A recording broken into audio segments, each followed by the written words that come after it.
Shiva creations YouTube ఛానల్కు స్వాగతం.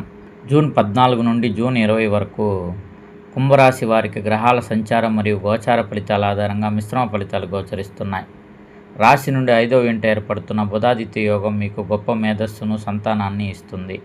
అయితే జన్మరాశిలో శని సంచారం వలన పనుల్లో కాస్త ఒత్తిడి, జాప్యం ఉండే అవకాశం ఉంది. జూన్ 15న సూర్యుడు మరియు బుధుడు మీ రాశి నుండి 5వ స్థానమైన మిథున రాశిలోకి ప్రవేశిస్తారు. దీనివలన విద్యార్థులకు, కళాకారులకు అద్భుతమైన గుర్తింపు లభిస్తుంది.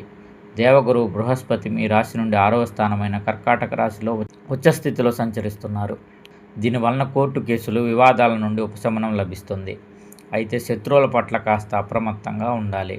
శని భగవానుడు మీ రాశిలోనే సంచరిస్తుండటం వలన మానసిక ఆందోళన, శారీరక అలసట ఎక్కువగా ఉంటాయి.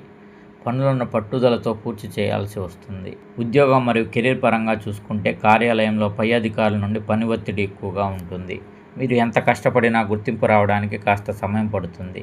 కాబట్టి ఓపిక అవసరం. 5వ ఇంట బుధాదిత్య యోగం వలన మీ వాక్చాతుర్యం, తెలివితేటలు అద్భుతంగా ఉంటాయి. క్లిష్టమైన సమస్యలను మీ సలహాలతో పరిష్కరిస్తారు. వ్యాపారస్తులకు రాబడి సాధారణంగా ఉంటుంది. నూతన పెట్టుబడులు పెట్టేటప్పుడు లేదా భాగస్వామ్య ఒప్పందాలు చేసుకునేటప్పుడు తొందరపాటు పనికిరాదు. ఆర్థిక స్థితి పరంగా చూస్తే ఆదాయ మార్గాలకు పెద్దగా ఇబ్బంది ఉండదు. కానీ ఏలినాటి శని ప్రభావం వలన అనుకోని ఖర్చులు లేదా గృహ సంబంధిత మరమ్మతుల కోసం డబ్బు ఖర్చు కావచ్చు. ఎవరికి పెద్ద మొత్తంలో అప్పులు ఇవ్వవద్దు, ఎందుకంటే తిరిగి రావడం కష్టమవుతుంది. అలాగే విలాసవంతమైన వస్తువులపై ఖర్చు తగ్గించుకోవడం మంచిది. స్టాక్ మార్కెట్ లేదా ఊహాజనిత పెట్టుబడుల్లో ఈ వారం పెద్దగా రిస్క్ తీసుకోకపోవడం శ్రేయస్కరం. 5వ ఇంట బుధాదిత్య యోగం వలన మీ పిల్లల చదువు లేదా కెరీర్ పరంగా గొప్ప విజయాలు లభించి మీకు ఆనందాన్ని ఇస్తాయి.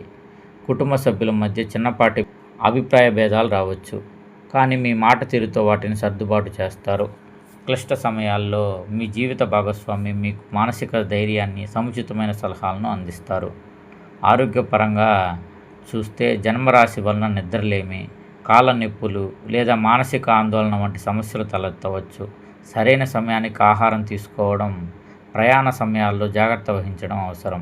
కుంభరాశికి అధిపతి శనిదేవుడు కావటం వలన ఏలినాటి శని దోష తీవ్రత తగ్గడానికి ప్రతి శనివారం హనుమాన్ చాలీసా పఠించడం లేదా హనుమంతునికి సింధూర పూజ చేయించడం అత్యంత శ్రేయస్కరం.